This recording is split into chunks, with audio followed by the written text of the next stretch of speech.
नमस्कार दोस्तों, स्वागत है आपका इनोवेटिव स्टडी में। मैं हूं आपके साथ अभयराज। आज हम इस लेक्चर में अध्ययन करेंगे राजस्थान के किले और जिनमें चित्तौड़गढ़ का किला जो महत्वपूर्ण किला है उसका अध्ययन इस लेक्चर के अंतर्गत हम करेंगे। तो चित्तौड़गढ़ के किले के संबंध में जो महत्वपूर्ण जानकारियाँ हैं कि सबसे पहले इसका निर्माण किसने किया था। तो चित्तौड़गढ़ के किले का जो निर्माण है वह मौर्य काल में हुआ था और इसका जो निर्माण किया था वह चित्रांगद मौर्य ने किया था। ये महत्वपूर्ण फैक्ट है जिसको हमें याद रखने की ज़रूरत है। फिर अगला जो फैक्ट है कि किले कई प्रकार के होते हैं। तो चित्तौड़गढ़ का किला कौन से प्रकार का है? तो चित्तौड़गढ़ का किला गिरि दुर्ग है और पारीक दुर्ग भी है। गिरि दुर्ग वह दुर्ग होता है जो किसी एकांत पहाड़ी पर बसा हुआ होता है या फिर कई पहाड़ियों पर बसे हुए होते हैं। तो इस प्रकार से चित्तौड़गढ़ का जो किला है वह पर्वत पर स्थित है, इसलिए ये गिरि दुर्ग है। और पारीक दुर्ग वह होता है जिसके चारों तरफ से बड़ी बड़ी दीवारें बनी होती है, यानी परकोटे बने होते हैं। और ये परकोटे ईंट, चूना पत्थर आदि के बने होते हैं और पूरा दुर्ग इनसे घिरा हुआ होता है। चित्तौड़गढ़ का किला राजस्थान का सबसे बड़ा लिविंग फोर्ट भी है, क्योंकि प्राचीन और मध्यकालीन समय में इस किले के अंतर्गत काफ़ी संख्या में लोग निवास करते थे, यानी अधिकतम लोग इसके अंदर निवास कर सकते थे और आवास की व्यवस्था यहाँ मौजूद थी, इसलिए ये राजस्थान का सबसे बड़ा लिविंग फोर्ट भी है। और इस किले के संबंध में कहा जाता है कि गढ़ तो चित्तौड़गढ़ बाकी सब गढ़ैया। ये इतना भव्य और विशाल किला है जिसके सामने जो अन्य जो गढ़ है वह गढ़ैया लगती है, यानी छोटी और फीकी लगती है, इसलिए कहा जाता है गढ़ तो चित्तौड़गढ़ बाकी सब गढ़ैया। चित्तौड़गढ़ के किले के संबंध में इतिहास की जानकारी भी ले लेते हैं। चूँकि मौर्य काल में तो इसका निर्माण हुआ था और चित्रांगद मौर्य ने इसका निर्माण करवाया था। उसके बाद 8वीं शताब्दी में गोहिल वंश के शासक बप्पा रावल ने मौर्य शासकों से इस दुर्ग को जीत लिया था।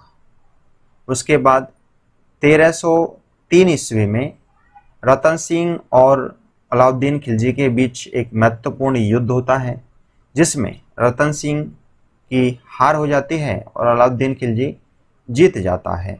और इस प्रकार 1303 में अलाउद्दीन खिलजी के द्वारा चित्तौड़गढ़ के किले पर अधिकार कर लिया जाता है। और उसके बाद अलाउद्दीन खिलजी अपने पुत्र खिज्र खां को चित्तौड़ का प्रशासक नियुक्त करता है और इस चित्तौड़गढ़ के किले का नाम खिजराबाद रख देता है। तो यहाँ पर ये परिवर्तन भी होता है, उस समय में इसके नाम में परिवर्तन हो जाता है। रतन सिंह है वह गोहिल वंश की शाखा का अंतिम शासक होता है। उसके बाद राणा हम्बीर के द्वारा इस चित्तौड़गढ़ को पुनः जीत लिया जाता है और यहाँ पर गोहिल वंश की पुनर्स्थापना राणा हम्बीर के द्वारा की जाती है। तो 1326 में चित्तौड़गढ़ है वह राणा हम्बीर के अधिकार क्षेत्र में आ जाता है।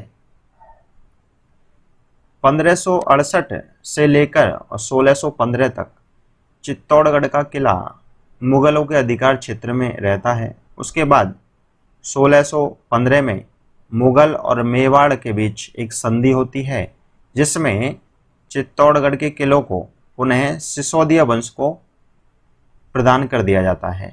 तो ये इसका चित्तौड़गढ़ के किले का इतिहास है जिसकी हमें सामान्य जानकारी होनी चाहिए। ठीक है, यहाँ से भी फैक्चुअल जानकारी बनती है और यहाँ से प्रश्न बनने की संभावना बनी रहती है। अब हम चित्तौड़गढ़ के किले की भौगोलिक अवस्थिति को समझते हैं। चित्तौड़गढ़ का किला वो राजस्थान में है, राजस्थान के चित्तौड़गढ़ जिले में स्थित है और ये राजस्थान के दक्षिणी क्षेत्र में पड़ता है। साथ ही एक महत्वपूर्ण जानकारी ये है कि चित्तौड़गढ़ का किला गंभीरी और बेड़च नदी के संगम पर स्थित है। यह प्रश्न के रूप में डायरेक्ट आ जाता है। और चित्तौड़गढ़ के किले की सामरिक जो स्थिति है वह भी महत्वपूर्ण है, क्योंकि यह दिल्ली से जब शासक आते थे तो जब गुजरात की ओर जाते थे और मालवा की ओर जाते थे तो ये चित्तौड़गढ़ का किला बीच में पड़ता था, इसलिए इसका सामरिक महत्व भी बढ़ जाता है, क्योंकि दो महत्वपूर्ण स्थानों के बीच में यदि कोई एक जगह है तो वो सामरिक महत्व की हो जाती है, क्योंकि युद्ध के समय वहाँ पर विश्राम या फिर सहायता की जो आवश्यकता होती थी उसकी पूर्ति वहाँ से की जाती थी। इसलिए चित्तौड़गढ़ का किला सामरिक दृष्टि से भी प्राचीन और मध्यकाल में काफ़ी महत्वपूर्ण था। अब हम मैप के माध्यम से चित्तौड़गढ़ की लोकेशन को समझते हैं। ये राजस्थान का मानचित्र है, जिसमें दक्षिणी क्षेत्र में यदि हम नज़र डालें तो यहाँ पर ये चित्तौड़गढ़ जिला है। तो इस क्षेत्र में चित्तौड़गढ़ का किला है। तो हमें ये भी समझना जरूरी है कि राजस्थान के किस क्षेत्र में ये अवस्थित है और ये इसकी लोकेशन है। अब हम चित्तौड़गढ़ के किले के मानचित्र को यानी दृश्य को देखते हैं, जिसमें ये चित्तौड़गढ़ का किला है। यहाँ पर आप देख रहे हैं ये एक पहाड़ी पर अवस्थित है, ये पहाड़ी है और इसके चारों तरफ ये परकोटे बने हुए हैं। ठीक है, इन परकोटों का निर्माण है चूने, पत्थर और मिट्टी की दीवारों से बना हुआ है और इसके चारों तरफ इस प्रकार से परकोटे बने हुए हैं और यहाँ पर पूरा दुर्ग वसा हुआ है।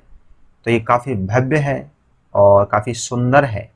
तो ये इस तरीके से आप इसकी लोकेशन को भी देख सकते हैं।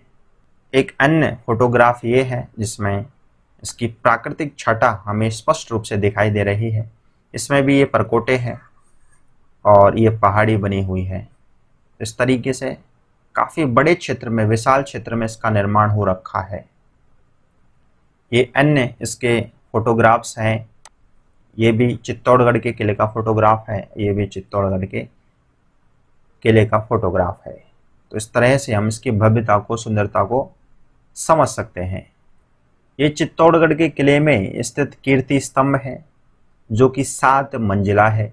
इसका निर्माण राणा कुंभा ने करवाया था। तो ये भी काफ़ी एक स्थापत्य कला की दृष्टि से काफ़ी महत्वपूर्ण गंतव्य स्थल है। ये मीरा मंदिर है, एक काफ़ी भव्य और दिव्य मीरा मंदिर का निर्माण यहाँ पर करवाया गया था, क्योंकि मीराबाई का संबंध भी चित्तौड़गढ़ से था, इसलिए मीराबाई का मंदिर यहाँ पर बना हुआ है। ये विजय स्तंभ है, इसका निर्माण राणा कुंभा ने कराया था। ये 9 मंजिला है। तो ये 1437 में सारंगपुर का युद्ध हुआ था, जिसमें महाराणा कुंभा ने मालवा के शासक महमूद खिलजी को हराया था और उसी की विजय के उपलक्ष्य में इस स्तंभ का निर्माण कराया गया था। इसके जो शिल्पी थे वह जैता, नापा, अकूपा थे। ये विजय स्तंभ भी स्थापत्य कला का एक बेजोड़ नमूना है, जो कि एक पर्यटक स्थल के रूप में काफ़ी अट्रैक्टिव है। चित्तौड़गढ़ के किले के अंतर्गत ये रानी पद्मिनी महल है। रानी पद्मिनी जो कि रतन सिंह की पत्नी थी, तो उसका जो महल है वह भी इसके अंतर्गत मौजूद है। ये चित्तौड़गढ़ के किले के अंतर्गत जौहर कुंड है, जहाँ पर रानी पद्मिनी के नेतृत्व में महिलाओं ने जौहर किया था और अपना बलिदान दिया था। चित्तौड़गढ़ है वह 3 शाकों के लिए प्रसिद्ध है। ये शाखे क्या होते हैं इसको हम समझते हैं। जब कोई आक्रमणकारी आक्रमण करता था या फिर चित्तौड़गढ़ के शासक युद्ध करने जाते थे, तो उस समय उनके सैनिक, सेनापति और शासक केसरिया करते थे। इसका मतलब ये है कि अपने सर पर केसरिया पगड़ी बांधकर जाते थे और ये शपथ लेकर जाते थे कि या तो शत्रु को मार कर आएंगे या फिर खुद वीरगति को प्राप्त हो जाएंगे। इस तरह से पुरुष केसरिया करते हुए युद्ध भूमि में उतरते थे।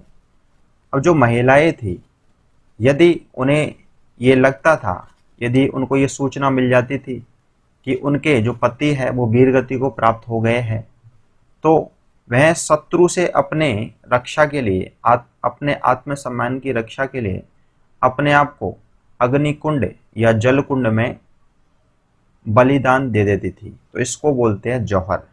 तो यहाँ पर जो पुरुष है वो केसरिया करते थे और महिलाएं जौहर करती थी। इस प्रकार से ये साका कहलाता था।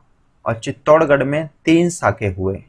पहला साका 1303 में हुआ था, जब चित्तौड़गढ़ पर अलाउद्दीन खिलजी ने आक्रमण कर दिया था।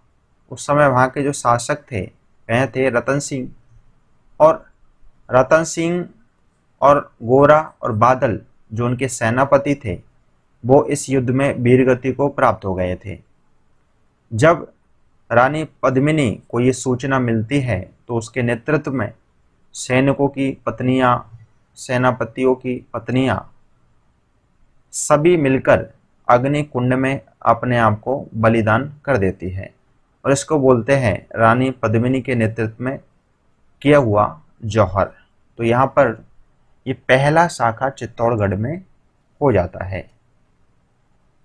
दूसरा साका चित्तौड़गढ़ में 1534 में होता है, जब गुजरात के शासक बहादुर शाह द्वारा चित्तौड़ पर आक्रमण कर दिया जाता है। उस समय पर जो रानी कर्मावती थी, जो कि राणा सांगा की पत्नी थी, उसने हुमायूं से राखी भेजकर सहायता मांगी, लेकिन जब सहायता नहीं मिली तो रानी कर्मावती ने अपने पुत्रों को अपने मायके यानी बूंदी में भेजकर और जौहर कर लिया। तो अपने आत्मसम्मान की रक्षा के लिए रानी कर्मावती ने जौहर किया था। इसी को चित्तौड़गढ़ का दूसरा साका कहा जाता है। चित्तौड़गढ़ में तीसरा साका 1567 में होता है, जब राणा उदय सिंह चित्तौड़गढ़ के शासक होते हैं। उस समय पर अकबर की सेना चित्तौड़गढ़ पर आक्रमण कर देती है, और उस समय राणा उदय सिंह चित्तौड़गढ़ की रक्षा का भार है वो जयमल और फत्ता को सौंपकर स्वयं गिरवा की पहाड़ियों पर चला गया। और इस जो युद्ध होता है अकबर की सेना के साथ, उसमें जयमल और फत्ता और कल्लाजी राठौड़ वीरगति को प्राप्त हो जाते हैं। और उसके बाद फत्ता की जो पत्नी थी फूलकबर, उसके नेतृत्व में जो महिलाएं थी उन्होंने अपने आत्मसम्मान की रक्षा के लिए जौहर कर लिया। इस प्रकार से ये चित्तौड़गढ़ का तीसरा साका कहलाता है। राणा उदय सिंह महाराणा प्रताप के जो पिताजी हैं वह हैं। ठीक है।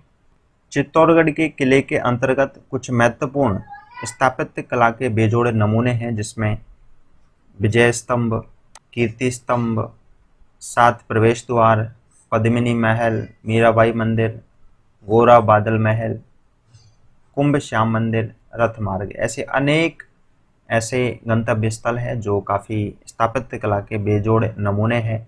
काफ़ी आकर्षक गंतव्य स्थल है जहाँ पर अलग अलग जगहों से पर्यटक इनको देखने के लिए आते हैं। तो जो चित्तौड़गढ़ है वह काफ़ी सुंदर और भव्य है। अब हम राजस्थान की जो कला संस्कृति की सीरीज है उसको कंटिन्यू करेंगे, जिससे कि राजस्थान से संबंधित जितनी भी परीक्षाएं हैं, चाहे RAS है, कांस्टेबल है, पटवार है, जितनी भी परीक्षाएं हैं, तो वहाँ से राजस्थान की कला एवं संस्कृति से काफ़ी प्रश्न आते हैं, उनको आप अच्छे से सॉल्व कर सके। ये सीरीज लगातार चलती रहेगी। यदि आपको लेक्चर पसंद आया है तो आप इसे लाइक, शेयर एंड सब्सक्राइब करें। और लेक्चर देखने के लिए धन्यवाद। खंबा घड़ी।